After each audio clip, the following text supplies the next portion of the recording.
번 얘기했었는데 졸리신 분은 5분 내에 빨리 주무세요. 왜냐하면 5분 내에 자는 건 강사 책임이 아니래요. 졸려서 그런 거라서 그렇고 5분이 지나서 주무시는 거는 강사 책임이니까 제가 어떻게 깨워드리든지 할 텐데 피곤하신 분들은 빨리 주무시면 감사하겠습니다. 마지막에 중고등학생들의 시기 이거 참 정말 심각하게 돌아가고 있습니다. 세상이. 자기 합리화 중심적으로 말씀드렸었는데 진화론과 인본주의 또 종교 다원주의 이런 것들 통해서 청소년들이 점점 하나님 말씀으로부터 떠날 수밖에 없는 교육 구조, 교육 내용, 또 사회 분위기 이렇게 흘러가고 있습니다. 특별히 우리 자녀들, 성도의 자녀들임에도 불구하고 이제 중학생이 되거나 고등학교를 진학하게 되면 하나님의 존재에 대한 의심이 커집니다. 오히려 점점 줄어드는 것이 아니라 그리고 하나님께서 일하시는 방식도 좀 달라지신 것 같아요. 옛날에는 하나님이 보실 때 똑바로 안 하는 것 같으면 바로바로 징계를 하셨던 세대가 있었는데 요즘은 하나님이 그렇게 안 하시는 것 같아요. 마치 노아의 때와 같이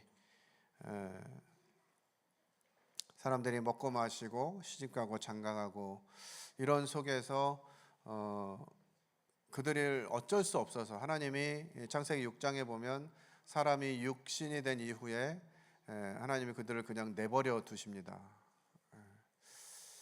죄를 지어도 하나님의 징계가 없는 것은 다행이나 은혜가 아니고요. 그건 재앙입니다. 심판이에요. 우리가 죄를 지을 때 하나님은 늘 말리셨어요. 바벨탑을 지을 때도 하나님이 보시다가 더 이상 안 되겠다 했을 때 언어를 혼잡케 하시고 그들을 탑을 쌓지 못하도록 하는 내용들이 기록되어져 있는데 하나님이 많은 세대들 동안에 그렇게 일을 하셨던 것 같아요. 사람이 뭔가 하나님을 대적하거나 하나님을 업신여기는 이런 모습들이 보이면 하나님은 어김없이 그들을 심판하시고 일하셨었거든요. 근데 오늘날은 하나님 그렇게 일 안 하시는 것 같아요. 우리나라만 하더라도 기독교가 상당한 영향력을 잃어버렸고요. 지금 뭐 기독교 인구가 700만도 안 된다는 것 같아요. 5천만 명 중에서 그것도 등록된 인원이 700만 명이 안 되는 정도니까 실제로는 더 적을 수 있고 코로나를 겪으면서 상당히 많은 수의 사람들이 교회를 떠났습니다. 그러면서 이제 교회가 대안이 아니라 뭔가 세상에서 사람들은 다른 대안들을 찾게 되죠.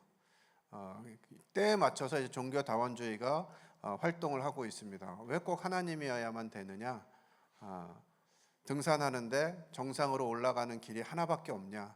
이쪽으로 올라가든 저쪽으로 올라가든 결국 꼭대기 가면 다 만난다. 이런 식의 종교가 흘러가고 있고요. 그런 속에서 우리 아이들도 그냥 그렇게 익숙해져 가고 있는 상황인 것 같습니다. 그러면서 나타난 특징이 가장 두드러지게 나타나는 특징은 죄의 본질을 회피한다는 거예요. 인본주의가 이제 점점 커지면서 왜 그걸 죄라고 하느냐? 왜 그 정도를 죄라고 하냐? 사람 사는데 그 정도는 다 일어나는 일이고 누구나 할 수 있는 일인데 그걸 왜 죄라고 하면서 죄인으로 덮어씌우고 이렇게 하느냐라고 하는. 특히나 최근에는 이제 이 유튜브가 활성화되면서 사람들이 자기 좋은 것만 듣고 있다 보니까 중간이 없어요. 중간이. 왼쪽 아니면 오른쪽이에요. 참 안타까운 사실인 것 같습니다.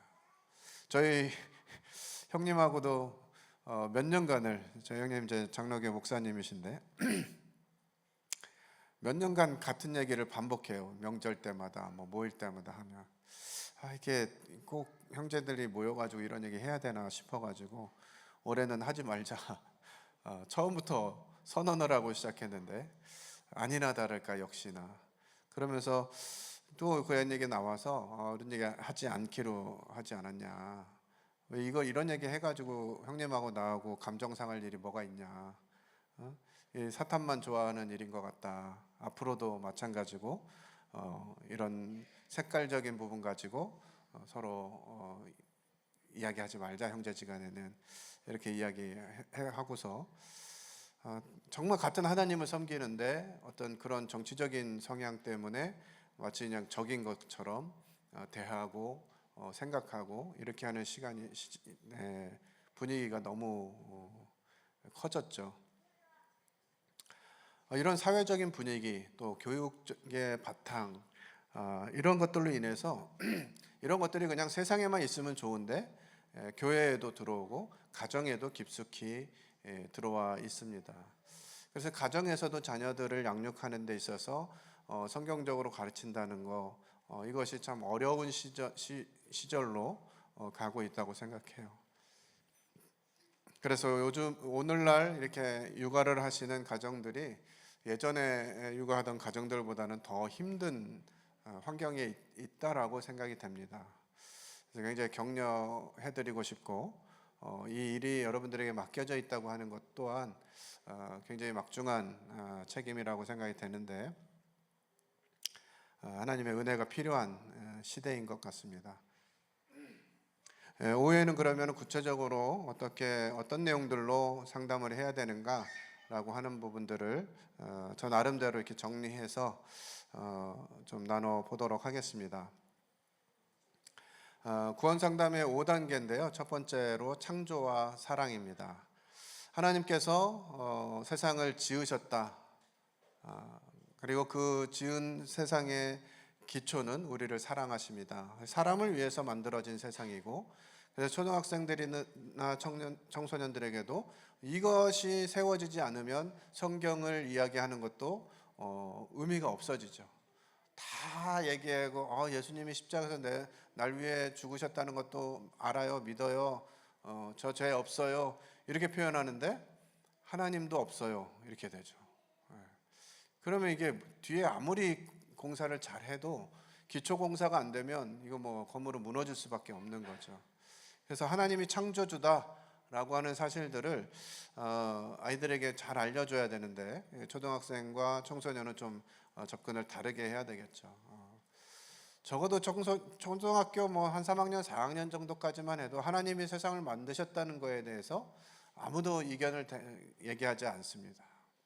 5학년, 6학년 정도 되면 진지하게 좀 교제해 보면 좋을 것 같아요. 얘가 엄마 아빠가 뭘 물어보거나 교회 학교에서 선생님이 물어보면 어떤 답을 해야 되는지 알잖아요. 아이들은 이미 5학년, 6학년 정도 되면 엄마 아빠가 또는 선생님이 나에게 이런 질문을 하면 내가 어떤 답을 해야 된다는 걸 알고 있다고요. 그래서 이제 그것이 진심으로 믿어지는 것인지 그냥 표현적으로 하는 말인지를 체크하셔야 돼요.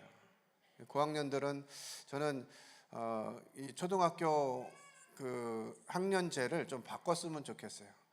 초등학교는 7살부터 한 4학년까지만 초등학교라고 하면 좋겠고, 5학년서부터는 이제 좀 중학교로 올리고, 자꾸 이거 올려가야 돼요. 왜냐? 이미 아이들이 학교에서 배우는 교육 과정 자체가 2, 3년 밑으로 내려왔어요. 그만큼 아이들의 지적인 수준이 빨라지고 있고, 빨리 그런 교육을 받다 보니까 하나님으로부터 빨리 멀어지죠. 그러니까 중학생 되면 정말 어려워요. 본인이 스스로 얘기하지 않거나 본인의 마음에 있는 것을 꺼내지 않으면 이야기하기가 쉽지가 않습니다. 그래서 초등학생들은 뭐 상담의 기본적인 거 들어주는 것인데, 그나마 초등학생들은 교사 중심으로 좀 흘러도 진행이 되는데, 청소년들은 상담하는 교사 중심으로 흘러가면요 실패하기 십상입니다. 왜냐하면 이 중고등학생들은 이 분위기를 잘 알아요. 이 분위기를 잘 알아서 제가 작년에 전도집회 한 교회는 특별히 이제 청소년 대상으로 복음을 잘 전하고 설명해 줄 수 있는 분이니까 상담을 좀 받자, 이렇게 미리 말씀들을 해 놓으셨대요. 그리고 그날 이제 약속 시간에 저는 기다리고 있는데 아이들이 오질 않아요.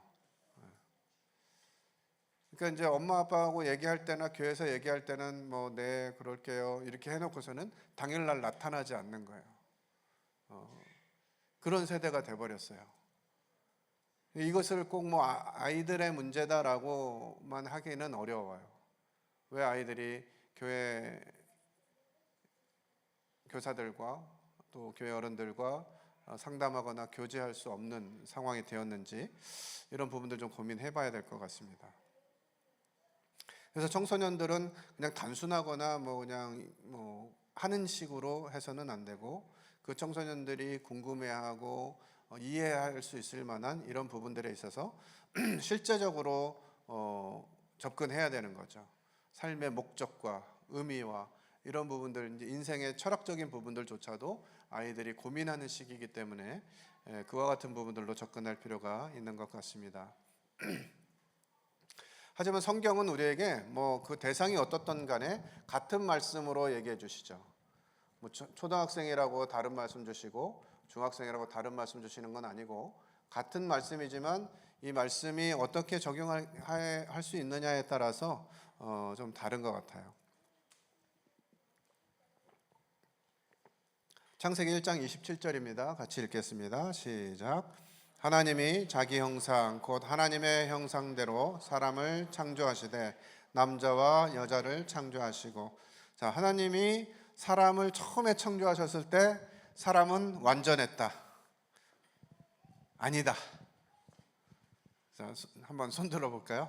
사람이 처음 만든 하나님 처음 만드신 사람은 완전했다 라고 생각하시는 분들. 아니다, 좀 부족했다. 그건 아닌 것 같긴 하고 그렇다고 하긴 좀 그렇고 좀 애매한 이런 상황인 것 같습니다. 저는 성경이 그걸 어떻게 딱 지지하는 말씀을 딱 기록하고 있지는 않지만 완전하게 지었다고 생각해요.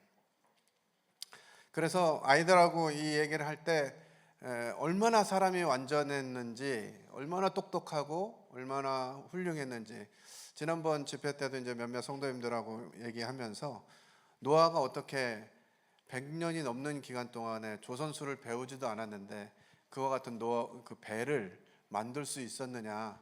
물론 설계는 하나님이 다 해주셨지만 그것들을 어떻게 만들어냈느냐라고 하는 부분들을 의아해하는데 이렇게 생각하면 좋을 것 같아요. 여기 이제 아주 유아 아이들이 이 아이들의 지혜와 우리 엄마 아빠의 지혜가 얼마나 차이가 나요. 비교할 수가 없죠. 이 아이들의 지혜와 부모님들 몇 년 차이죠? 많으면 35년, 40년 정도 차이 나는 그 정도인데 지혜의 급이 다르다고요. 근데 노아는 배 만들 때 몇 살이었어요? 600살이에요. 600살. 600년간의 인생을 경험하고 사회에 일어난, 인생에게 일어난 모든 일들을 경험한다면 얼마나 놀라운 지혜를 가졌을까요? 이건 어느 정도 추측인데 이것을 아담에게 적용해 봅니다. 아담이 한 일 뭐죠? 하나님이 아담에게 주신 일 뭐였어요? 다스리게 하는 거였잖아요. 다스리게. 그래서 하와를 만나기도 전에 어떤 일을 했냐면 동물들 이름을 지어줬어요. 아담이. 그죠? 동물이 몇 마리나 됐을까요 그때? 동물이 몇 마리나 됐을 것 같으세요? 하나님이 태초에 천지를 창조하시니라 하고 동물을 지으셨을 때 땅이 동물들을 내고 바다가 동물들을 내고 이렇게 했는데 몇 마리나 만드셨을 것 같아요? 적어도 짝으로 만드셨겠죠. 말씀에 아담이 혼자 있는 것이 외로워 보였다 할 정도로 다른 동물들은 다 짝으로 만드셨단 말이에요. 그러면은 A라고 이름을 줬으면 A 남편, A 부인 이렇게 짓지는 않았을 거 아니에요. 그러니까 동물의 종류가 몇 종류라 그래요? 이것도 하도 바뀌어가지고 기준이 뭔지 잘 모르겠어요. 그래서 혹자는 제가 본 자료에는 18,000 종류 정도 된다 그래요. 그러면은 그때 딱 한 쌍씩만 만들었어도 18,000마리에다가 암수니까 3,600마리의 동물이 있었단 말이에요. 그러면 여러분들 아이 셋째 어디 갔어? 성형점이 어디 갔어? 셋째만 낳아도 이름 헷갈리잖아요. 그 셋째 부를 때 어떻게 불러요? 보통 엄마들이 첫째부터 순서대로 불러야 셋째가 나와. 그 정도인데 아담은 36,000마리의 짐승 그 동물의 이름을 지으려면 어땠겠어요? 순서대로 동물들이 앞을 나와가지고 이름을 부여받는다 그러더라도 이게 하루에 다 지을 수 있었을까? 이 생각하는 거죠. 하루가 넘어갔어요. 아침이 되고 저녁이 되니 이는 여섯째 날이니라 하고 일곱째 날 했는지 뭐 여덟째 날 했는지 언제 몇째 날 이름을 졌는지 모르겠지만 이름을 졌는데 다음 날 만났습니다. 어제 내가 너 뭐라 그랬지? 너 이름 뭐라 그랬지? 이렇게 한다고 생각해 보세요. 그러면 이 다스림을 받는 동물들이 아담을 얼마나 우습게 봤겠어요. 근데 아담은 그런 어려움을 겪지 않았다고요. 그 정도로 하나님이 태초에 하나님의 형상을 따라 지음 받았다라는 건 하나님이 우리처럼 뭐 눈 두 개, 코 하나, 입 하나 이런 분 아니라는 건 우리는 다 알잖아요. 그럼 하나님의 형상을 따라서 지음 받았다라고 하는 의미가 하나님이 가지신 지혜와 능력을 덧입혔다라고 저는 이해해요. 그래서 정말 거의 완벽한 존재로 하나님이 사람을 지으신 것이죠. 왜냐하면 그래야만 하나님이 원래부터 창세전부터 계획하셨던 계획, 에베소서 1장에서 말씀하고 있는 창세전의 하나님의 계획이 뭐예요? 우리를 하나님의 아들 삼기를 원하셨거든요. 하나님의 자녀 삼기를 원하셨어요. 사람 창세전의 계획에 아담과 하와 만든 다음의 계획이 아니라 하나님이 창세전에 이미 사람을 하나님의 자녀 삼기로 목표하셨다고요. 그러니까 얼마나 완벽하게 사람을 지으셨겠어요. 왜? 그 안에 하나님의 생명이 보유되어져야 되기 때문에. 자, 신발, 뭐 장갑, 모자 이런 것들을 제가 올려두었습니다. 신발은 뭐의 형상이에요? 신발은 뭐의 형상이에요? 뭐 닮았어요? 신발은 발 닮았어요. 맞아요. 신발은 발을 닮았습니다. 그래서 신발이 존재하는 목적, 의미를 이루려면 어떻게 해야 돼요? 이 구두가 제 신발에 신겨 있으니까 의미가 있는데 얘가 이렇게 딴 데 가 있으면 의미가 없어진단 말이에요. 발이 신발 안에 들어갈 때 신발은 의미가 있어지는 거죠. 장갑도 마찬가지고 모자도 마찬가지입니다. 장갑은 장갑 손자 있을 때는 의미를 가질 수 없어요. 그 안에 뭐가 들어가야? 손이 들어가야 장갑으로서의 존재 의미를 갖는 거예요. 모자도 마찬가지죠. 모자가 벽걸이에 걸려 있으면, 옷걸이에 걸려 있으면 모자로서의 존재 의미가 안 됩니다. 사람이 모자를 쓸 때, 머리가 모자 안에 들어갈 때 모자가 의미를 갖게 되는 거죠. 그러면 사람이 하나님의 형상을 따라 지음받았다는 것은 사람 안에 하나님이 들어오셔야 사람으로서의 존재 목적을 이루게 된다는 거예요. 그래서 하나님께서는 창세 전부터 사람 안에 들어가 살기를 원하셨어요. 그래서 아담과 하와가 범죄하고 나서 하나님이 계속 하시는 작업은 뭐냐? 내가 너와 함께 하겠다라는 거예요. 이게 하나님의 계속된 목적이에요. 성막을 지을 때도 그러셨죠? 내가 너희 중에 거할 그 성소를 나를 위해서 지어라. 이렇게 말씀하십니다. 하나님의 뜻은 늘 사람과 함께 하는 것이었어요. 사람 안에 들어오셔서 그 안에서 사시는 것이 하나님의 계획하심이었어요. 자녀 삼기 위해서. 그렇게 완전하게 하나님이 우리를 지으셨다고요. 심지어는 선악을 알게 하는 나무를 따 먹을 수 있느냐 없느냐도 하나님이 자유의지의 선택의 영역에 두실 정도로 사람을 완전하게 지으셨습니다. 하나님이 그럴 의지가 아니셨다면 어떻게 했을까요? 선악을 알게 하는 나무를 안 따먹도록, 못 따먹도록 만드셨으면 됐겠죠. 그 정도로 하나님은 사람을 완전하게 지으신 것이에요. 그런데 사람이 하나님의 뜻을 따르지 않고 죄를 들여오게 됩니다. 첫사람 아담이. 그래서 이 죄를 다룰 때는요, 이제 세 번째 단계인데요. 이 죄의 문제를 다룰 때 죄가 뭐냐라고 물어봅니다. 누가 대답할 수 있을까요? 우리 어린이는 몇 학년이에요? 아이고, 앉아야 되신데 죄송합니다. 아이들에게 죄가 뭐예요? 죄가 뭐예요? 뭐가 죄예요?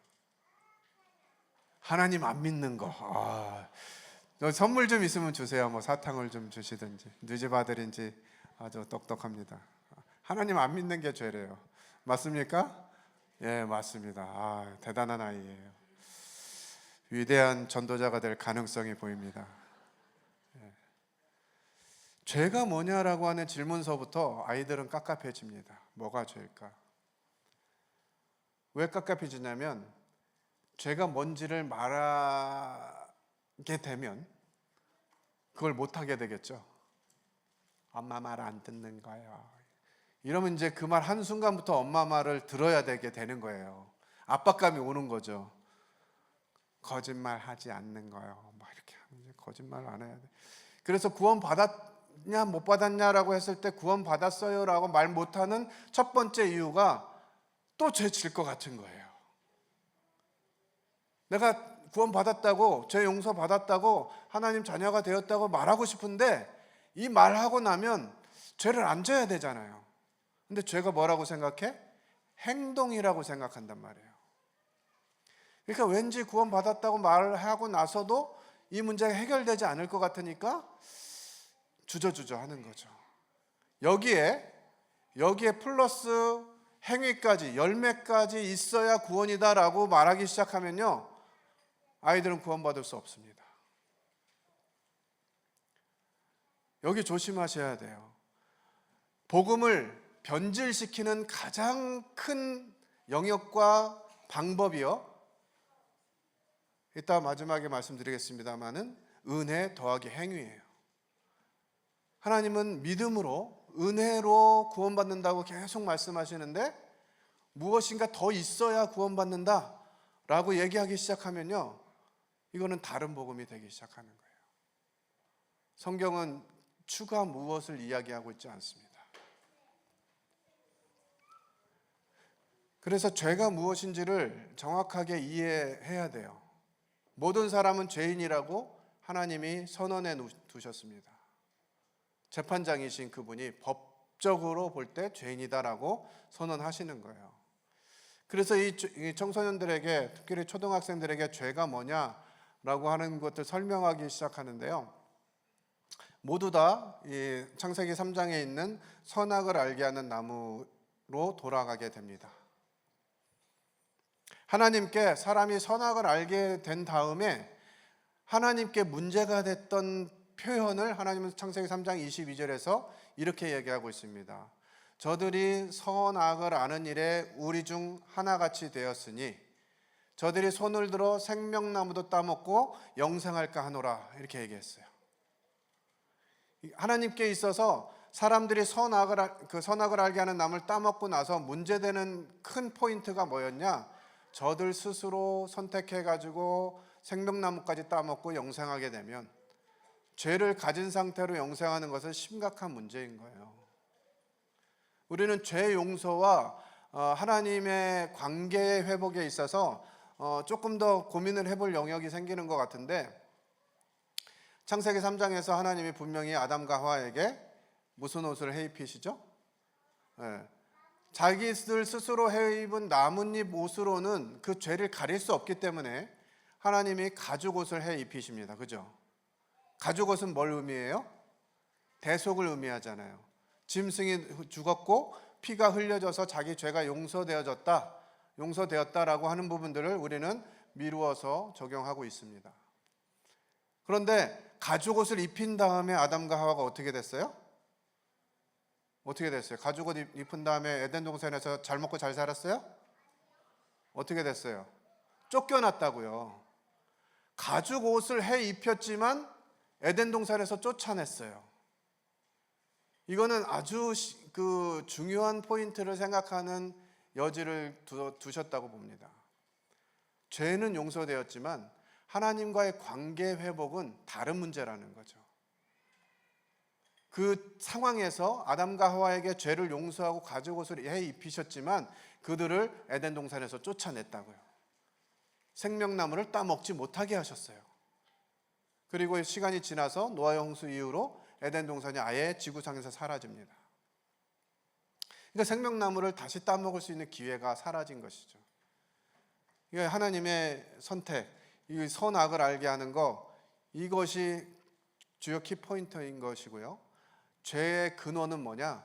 하나님이 선이시고 하나님이 완전하신 선이신데 그것을 이제 누구 마음대로 한다? 사람이 자기 마음대로. 딱 죄를 지어보니까 무슨 생각이 들었냐면요, 선악을 알게 하는 나무 따먹자마자 제일 첫 번째 나타난 증상이 뭐였습니까? 아담과 하와가 딱 먹자마자 제일 먼저 나타난 현상이 뭐예요? 벗은 줄 알고 부끄러움을 알기 시작합니다. 근데 저는 이 성경도 조금 번역을 조금 이해하기 쉽게 해줬으면 좋겠다 좀 생각이 드는데,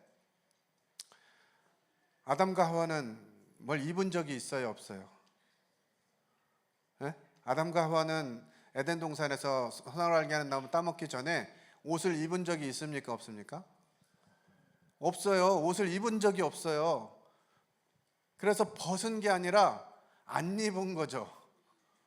그런데 죄가 시작되면서 제일 먼저 느낀 감정이 수치심입니다. 부끄러우니까, 내가 이렇다라는 걸 알면 사람들이 나를 어떻게 볼까라고 생각하는 것이 시작이에요. 죄가 드러나는 것들에 대해서 두려움을 갖는다는 거죠. 그래서 벗은 줄 알고 자기들이 무화과 잎으로 옷을 해 입습니다. 해 입는데 어떻게 되느냐? 하나님이 동산에 오셔요. 오시니까 아담과 하와가 어떻게 했어요? 숨었어요. 왜 숨었을까요? 벗은 줄 알고 두려워해서 숨었다, 이렇게 표현이 되어 있습니다. 근데 아담과 하와가 지금 벗었어요, 입었어요? 네? 벗었어요, 입었어요? 옷 해 입었잖아요. 자기들이 나뭇잎으로 옷 해 입었잖아요. 그런데 하나님이 오셨을 때 내가 벗은 줄 알고 부끄러워하여 숨었나이다, 이렇게 표현한다고요. 사람의 방법으로는 안 된다는 거예요. 죄의 해결의 문제가 사람의 노력으로, 무엇인가 행위로 이 죄를 없이 한다는 건 안 된다는 걸 보여주고 계세요. 하나님이 그때 바로 지적하시죠. 내가 너더러 먹지 말라고 한 그것을 먹었느냐? 누가 너로 그것을 먹게 했느냐? 이렇게 하니까 그때서부터 이제 죄의 본성들이 드러나면서 열매들이 나타납니다. 아, 원래는 제가 안 먹으려고 그랬거든요. 아니요, 저 안 먹었는데요. 원래 저는 안 먹으려고 그랬거든요. 근데 형이 꼭 먹으라 그래가지고, 그러면서 꼭 나쁜 짓은 어떻게 해요? 혼자 해요? 둘이에요? 둘이에요. 그래야 안심이 생겨. 누군가 같이 죄 벌 받을 사람을 끌고 들어오는 거예요. 하와가 그랬던 것 같아요. 자기 혼자 벌 받기 그러니까 남편에게도 주고, 아내에게는 남편은 없는 것 같죠. 그래가지고 자꾸 또 먹으셔서 지금의 이 상황이 되긴 했는데, 이 죄의 문제를 자꾸 이렇게 열매로 가져가면은 해결이 안 됩니다. 그래서 신과 신스, 원죄와 자범죄 뭐 이렇게 구분되기도 하는데, 저는 뭐 그런 표현들보다는 그냥 성경이 말하고 있는 대로 선악을 아는 일에 하나님같이 된 것, 이것을 죄의 정의로 사용하고 있습니다. 선악을 아는 일을 자기 마음대로 결정하는 거예요. 누가 결정해야 되는데, 원래 하나님이 결정하셔야 되는 일을 자기 마음대로 결정하는 거예요. 오늘 점심 메뉴는 어떠셨습니까? 하면은 어떤 분은 내가 제일 좋아하는 닭이 나와가지고 너무 맛있게 잘 먹었어요, 이렇게 생각합니다. 누가 좋아하는 메뉴 나왔기 때문에? 내가 자기가 좋아하는 메뉴 나왔기 때문에. 근데 어떤 분은 나 닭고기 먹으면 알레르기 생기는데요, 하필 닭이 나왔어, 이래. 그분은 닭 나와서 좋다는 거예요, 안 좋다는 거예요? 안 좋다는 거예요. 누구 마음에 따라서? 자기 마음에 따라서. 이게 선악을 아는 죄예요. 근본적인 죄라고요. 그러니까 자기 마음대로 하는 거예요. 누가 하셔야 되는데? 하나님이 하셔야 되는데. 하나님이 기준인데 내 마음대로 하는 거. 이것을 성경은 죄의 근원으로 설명해 주고 있습니다. 그래서 이런 부분들이 이해가 돼야 그게 죄인 거야 라고 얘기하는 거죠.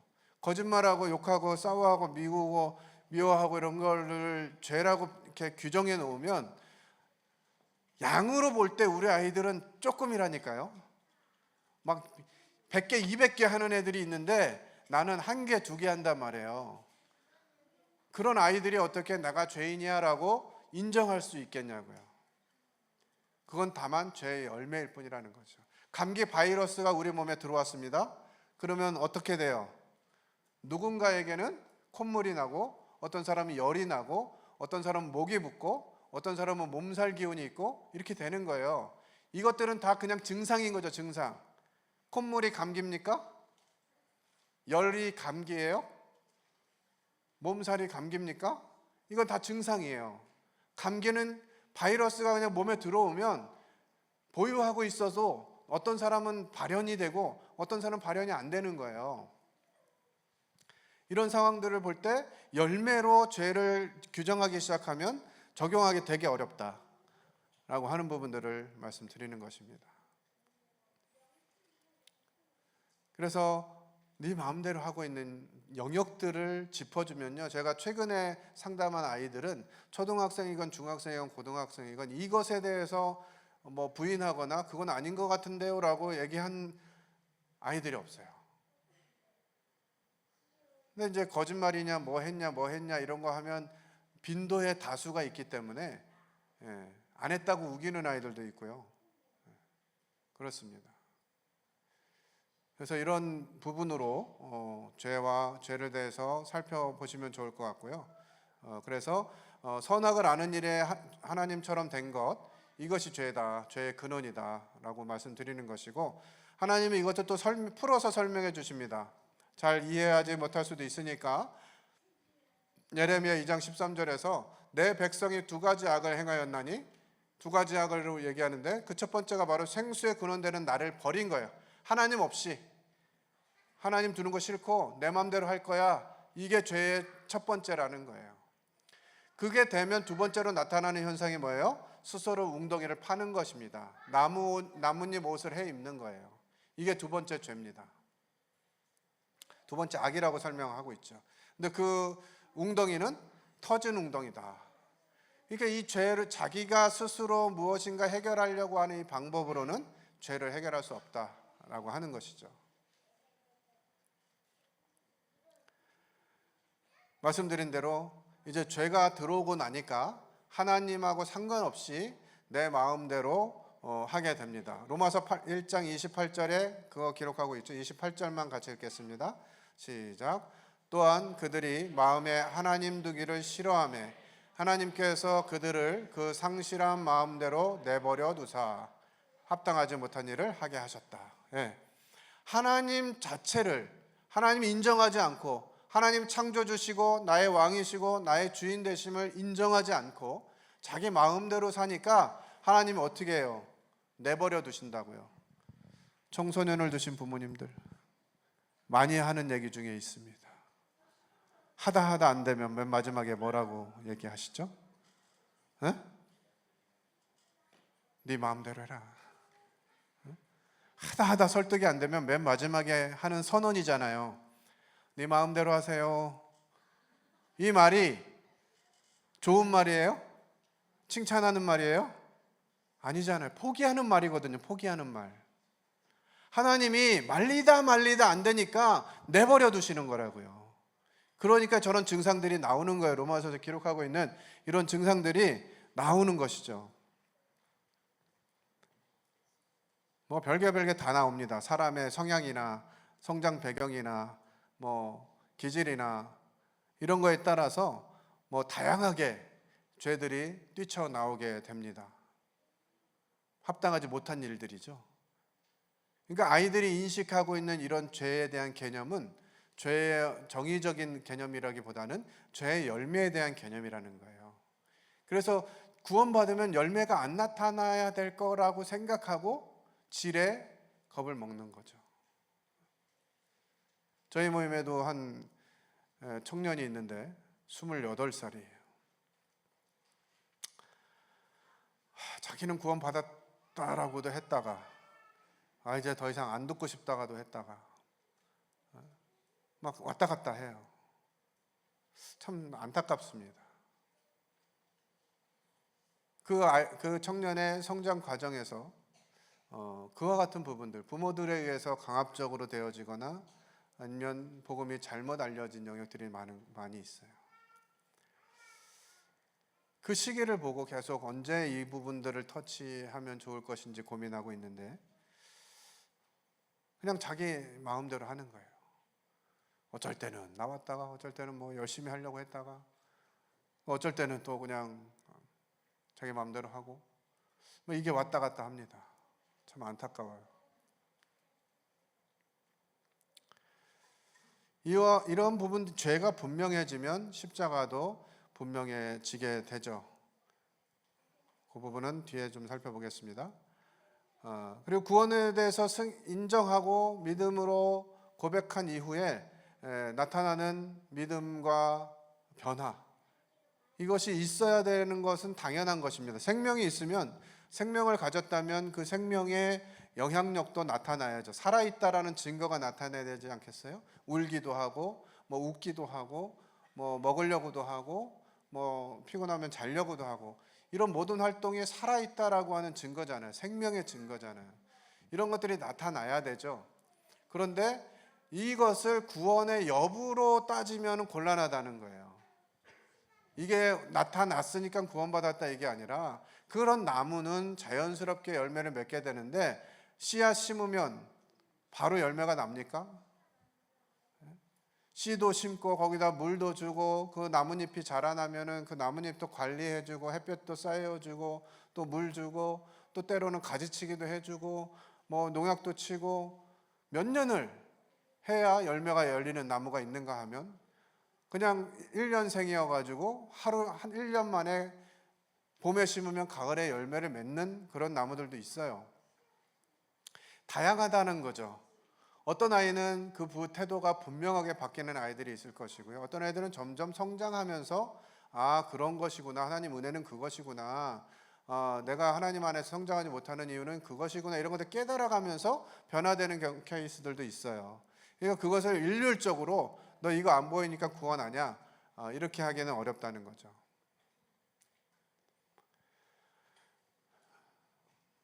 성경이 분명하게 말하는 믿음에 대해서 몇 가지 살펴보겠습니다. 구원은 은혜로 믿음으로 받는다는 거죠. 에베소서 2장 8절 9절 같이 읽겠습니다. 시작.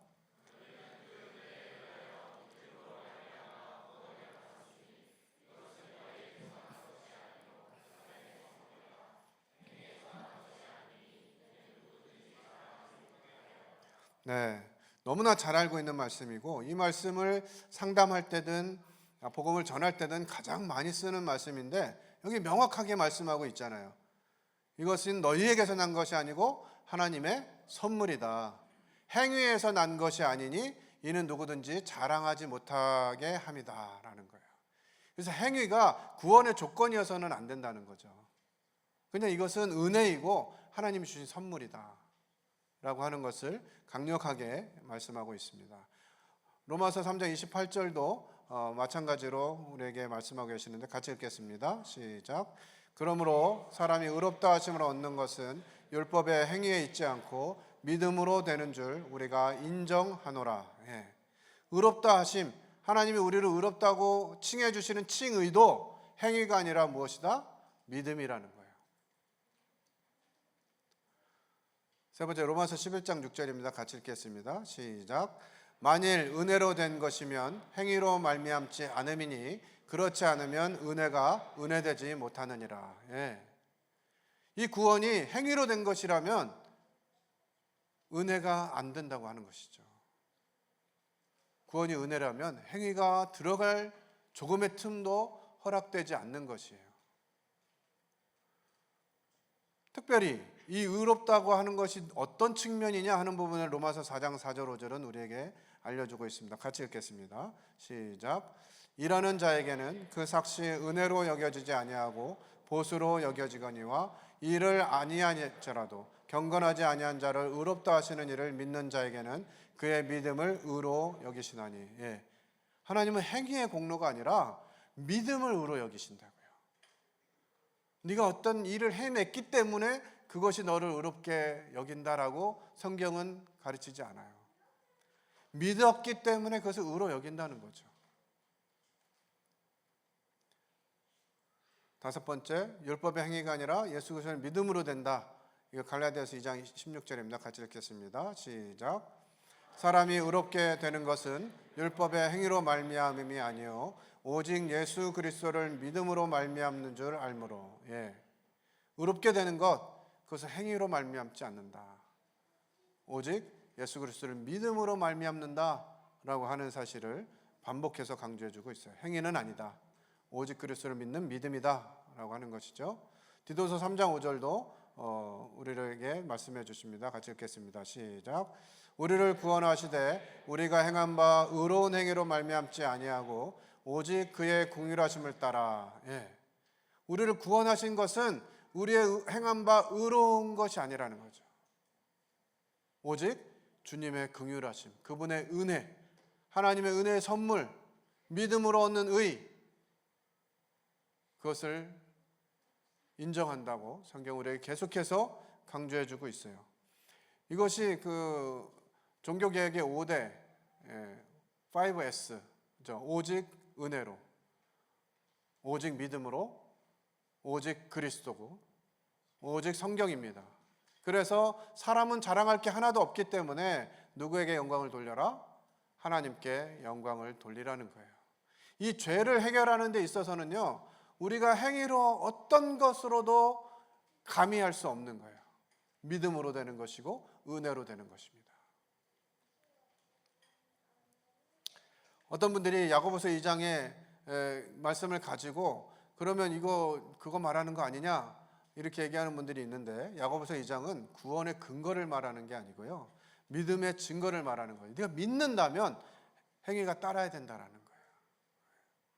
그런 목적으로 주신 것이지 행위가 없으면 구원 가짜야 이런 의도로 주신 말씀이 아니라고 저는 믿습니다. 이것을 한 인물을 통해서 살펴볼 수 있어요. 가룟 유다 천국 갔어요? 지옥 갔어요? 예수님 제자인데 지옥 갔어요? 그럴 수 있다는 거죠. 예수님의 제자, 예수님의 3년 동안 따라다녔음에도 불구하고 가룟 유다가 지옥에 갔습니다. 그 이유가 뭘까요? 마태복음 27장 5절에는 유다가 은을 성소에 던져놓고 물러가서 스스로 목매어 죽으니라 이렇게 기록되어 있습니다. 그래서 어떤 사람이 지옥 간다? 자살하는 사람이 지옥 간다 이렇게 해석하면 곤란합니다. 그걸 말하는 성경이 아니에요. 첫 번째로 요한복음 17장 12절에 우리 주님이 그를 멸망의 자식이라고 말씀하고 있습니다. 또 다른 성경에서는 그는 차라리 나지 않았으면 좋을 뻔했다 이렇게 말씀하세요. 그는 구원을 위한 과정들을 다 밟은 것으로 보여져요.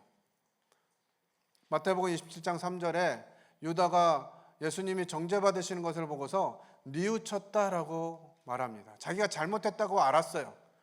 내가 죄 없는 분을 팔았구나 라는 부분들에 대해서 자기가 깨닫고 후회했습니다. 그런데 여기 뉘우쳤다라고 하는 단어는 메타멜로마이라는 단어로고요, 이건 참된 회개, 메타노이아가 아니라 그냥 감정적인 후회나 자책 이 정도인 거예요. 정말 내가 죄인이구나, 정말 내가 은혜 아니면 안 되는구나라고 깨달았으면 하나님께 나아갔어야 되는데 그렇지 않았다는 거죠. 마음과 방향이 근본적으로 하나님께 돌아서지 않았다는 거예요. 세 번째로 예수님에 대한 참된 믿음과 관계가 끝까지 없었습니다. 유다는 3년 동안 예수님과 함께 있으면서도요, 다른 제자들과는 달리 예수님을 주님이라고 부른 적이 없어요. 항상 랍비라고 불렀습니다. 선생님이라고 불렀어요. 3년 동안이나 예수님과 함께 다니면서 예수님이 행하신 일들을 경험하고 자기들에게 베푸신 그 사랑을 보고 듣고 경험했음에도 불구하고 가룟 유다는 예수 그리스도를 자신의 주로 인정하지 않았어요. 마지막 문제죠. 유다는 자기 죄를 스스로 책임지려고 했습니다. 무화과 나무 잎 해입은 거예요. 터진 웅덩이 판 거예요.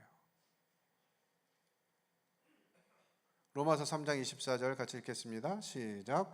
그리스도 예수 안에 있는 속량으로 말미암아 하나님의 은혜로 값없이 의롭다 하심을 얻은 자 되었느니라. 하나님의 은혜여만 되는 거예요. 하나님의 방법으로만 돼야 되는 거죠. 그런데 자기 스스로 그 문제를 해결하려고 했어요. 에베소서 1장 7절에도 우리는 그리스도 안에서 그의 은혜의 풍성함을 따라 그의 피로 말미암아 속량 곧 죄 사함을 받았다. 하나님의 방법으로 된다는 거예요. 하나님의 방법으로.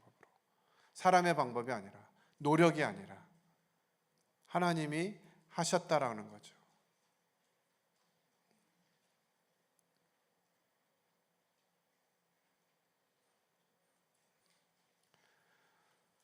그래서 우리는 이제 상담하면서 이와 같은 부분들을 잘 적용해야 됩니다. 방법적인 측면 이런 부분들은 강습회나 이런 데를 통해서도 많이 들으셨다라고 알고 있고 또 잘 배워가고 계신 것 같습니다. 공동 원칙인데요. 유도 질문이나 감정 조작하는 말을 금지하라는 거죠. 죄인이야 아니야 양자택일보다는 너 이렇게 된 부분들에 대해서 어떻게 생각하니 해야 돼요. 너 예수님이 너를 위해서 십자가에 죽어주신 거 고마워 안 고마워? 양쪽 택일이 아니라 예수님은 왜 죄가 없으신 분인데 너를 위해서 그렇게 하셨을까? 그 부분에 대해서 너는 어떻게 생각하니? 라고 아이의 감정을 들어야 돼. 아이의 마음을 들어야 돼요. 양자택일 해가지고 빨리 결론 내서 그렇게 하면 구원이야 이렇게 하려고 하는 것이 아니라 아이의 마음을 들어야 된다고 하는 거죠. 너무 빠른 확신을 강요하는 거 금지고요. 특별히 주일학교 아이들은 구원을 시인하고 나면 추후 양육이 필수적입니다. 어른도 그렇지만 추후에도 해줘야 돼요. 그래서 아이들이 캠프 갔다 와서 엄마 저 구원받았어요 라고 들어오면 그래 지난 작년에도 그 얘기 했는데 이번엔 진짠가 아닌가 보자 이런 마음으로 대하지 마시고 그러면 우리 내일부터 성경 함께 읽자 해서 함께 성경 읽어주시고 그 읽으면서 아이가 뭘 깨달아가는지 발견해 내주셔야 돼요. 부모가. 그래야 이 아이의 믿음이 확고해지지 어디 한번 지켜볼 거야 한번 걸리기만 해 이런 식으로 쳐다보고 있으면 아이는 어렵죠. 그래서 이해를 짧게 확인하고 진행하고요. 기도도 또 아이들이 영접 기도도 아이가 직접 할 수 있도록 하는 것이 좋은 것 같습니다.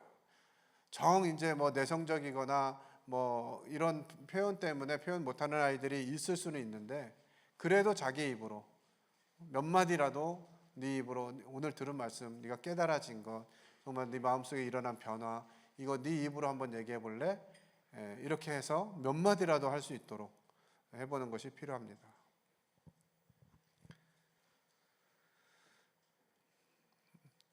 컴패티 에반겔리즘 주의해라. 파티식 결신이에요. 막 분위기 막 조성해가지고 교파교회 가면 많아요. 선교지 가도요. 이 일반 선교사들이 그런 식으로 다 손 드는 사람에게 선물 주겠습니다. 이렇게 하면 누가 손 안 들겠어요? 다 들죠. 예전에 집회 때도 이런 부분들 많이 좀 사용이 됐던 것 같아요. 분명한 확신 있는 사람 손 드세요. 손은 정말 확신 있는 사람이 들긴 하는데 옆에 사람 손 드니까 나도 같이 들고 이렇게 했잖아요. 이렇게 막 해가지고 그냥 손 든 사람 다 구원받은 거예요. 이렇게 한다든지 이렇게 막 단체적으로 뭘 한다든지 이런 부분도 조심해야 되겠죠. 접근 방식으로 이 복음을 듣게 하기 위해서 선물을 준다든지 이렇게 하는 방법은 가능하지만 이 복음 내용을 가지고 무언가 파티처럼 연결해서 진행되는 거 이런 부분들 숫자적인 만들기 내가 복음 전했는데 몇십 명이 시인했어 이거 중요한 게 아니잖아요. 교사들의 갈증 중에 그것도 있는 것 같아요. 어떤 아이가 나랑 상담해서 구원 확신했다 이 말을 듣고 싶은 갈증이 있어요. 이거 조심하셔야 됩니다. 우리는 구원자가 아니죠. 전하는 자일 뿐. 구원은 하나님께서 하시는 거예요. 청소년들도 뭐 비슷합니다만 이 성장 과정에 따라서 조금 더 논리적으로, 또 특별히 청소년들은 많이 이야기할 수 있도록 해야 되는 것 같아요. 우리 여기 없네요.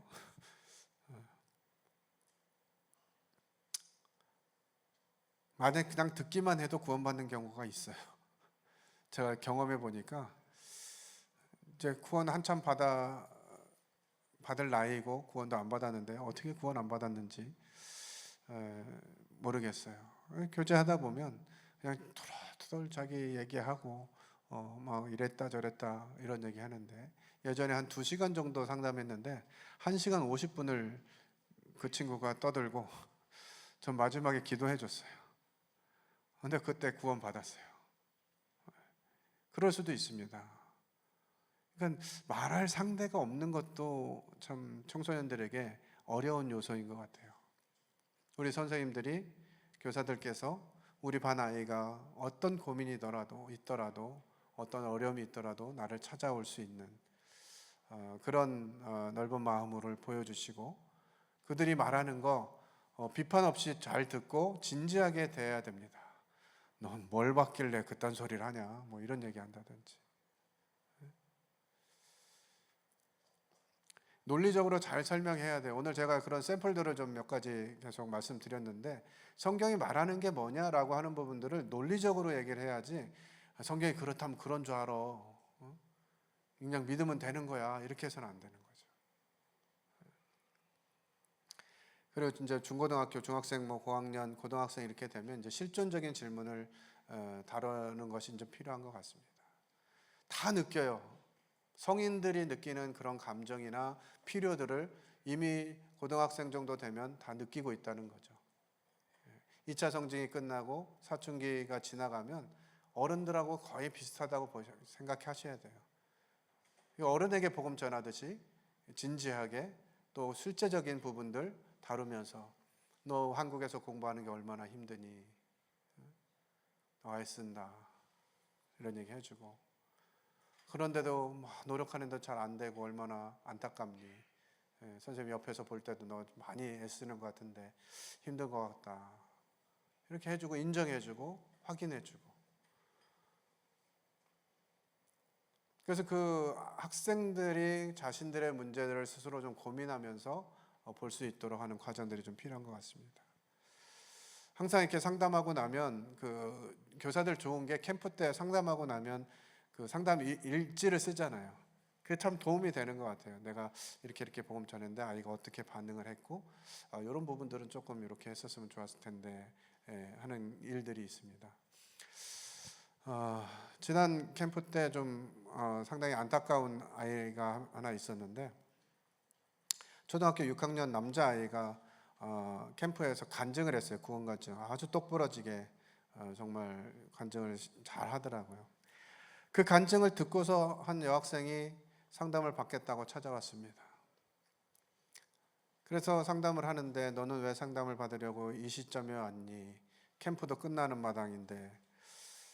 그랬더니 걔가 간증하는 거 보고서 제가 구원받을 수 있으면 나도 구원받을 수 있겠구나 생각이 돼서 왔어요, 그러더라고요. 얼마나 솔직한 마음이에요. 그래? 그렇구나, 고맙다, 저 좋은 선택을 했다, 이렇게 하면서 이제 상담을 하는데 어디서도 안 풀리는 거예요. 어디서도 안 풀려.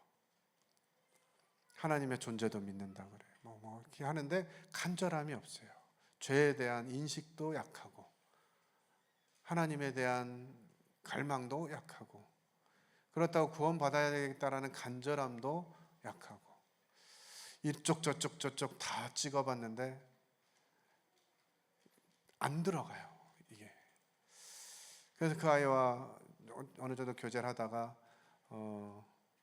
선생님, 오늘은 너를 다 못 도와줄 것 같다. 너무 미안하다. 너 큰 마음을 먹고 이렇게 왔을 텐데 지금은 선생님 널 도와줄 수가 없을 것 같다. 다만 너가 좀 더 기도하고 다른 선생님 찾아가든 집에서 부모님과 만나든 하면 좋을 것 같다. 이 죄의 문제나 우리 심판에 대한 문제, 이런 부분들은 결코 가벼운 것이 아니다. 내가 좀 더 진지하게 고민해보고, 내가 진짜 구원받아야 되겠다 그러면 캠프 후에라도 선생님한테 연락을 해도 좋고, 주변의 선생님들한테 도움을 구해도 좋겠다. 이렇게 하면서 그 아이를 돌려보냈어요. 이 구원 상담은 한순간이 아니라 어떻게 보면 평생의 신앙의 출발점입니다. 한 번의 만남으로 끝나지 않고요, 한 영혼의 평생 신앙을 시작하는 중요한 순간이 되는 것이죠. 그래서 교사들은 이와 같이 복음을 교제하고 상담하는 일을 위해서 준비해야 됩니다. 참 안타까운 것은 이제 호남 지역은 조금 사정이 다른 것 같은데, 경기권만 해도요, 지역교회에서 아이들을 상담하지 않아요, 교사들이. 캠프에 와서도 분반교사 하기를 두려워합니다. 왜요? 분반교사 하면은 구원 상담해야 되니까. 그것만 아니면 뭔가 해볼 수 있겠대요. 그런 고민을 많이 듣습니다. 그래서 복음 상담 세미나를 하고 이렇게 하는데 또 잘 안 배워요. 바빠요. 그 시절이 왜 이렇게 바쁜지 모르겠어요. 그래서 참 캠프 때마다 고민이 깊어집니다. 교사들이 잘 배우고 잘 준비해서 지금 맡겨진 세대들을 주님 앞에 세우지 못하면 다음 세대를 기대할 수가 없죠. 우리 부모님들께서도 물론 이제 자녀들 돌보고 케어하고 성장시키는데 많은 에너지를 쓰시고 있습니다만, 이 복음적인 측면을 아직은 어리니까라고 생각하지 마시고요, 주님이 주실 때를 위해서 기다리다가 주님이 그 때를 주시면 그때 딱 따야 돼요. 그 시기를 잘못해서 한 번, 두 번 놓치고 나면 정말 어려운 시기가 되더라고요. 제가 첫 시간에 말씀드렸잖아요. 한 지역교회 구도자, 청년 구도자가 10명 이상인데 다 사회 자리는 다 잡았거든요. 직장도 다니고 대학도 다니고 이게 다니는데 교회만 오면 사람이 작아지는 거예요. 교회만 오면 입을 다물고, 교회만 오면 조용히 있습니다. 얼마나 인격적이에요. 나 교회 안 나가 그러고 싶은데 그냥 부모님과의 관계 생각해서 어쩔 수 없이 교회는 나오고 있는 거예요. 그런 일이 반복되지 않도록 우리 교사들에게 맡겨진 사명, 아이들 주께로 인도하는 일에 헌신하는 귀한 교사들 되시기를 저도 함께 기도하겠습니다. 기도하고 마치겠습니다.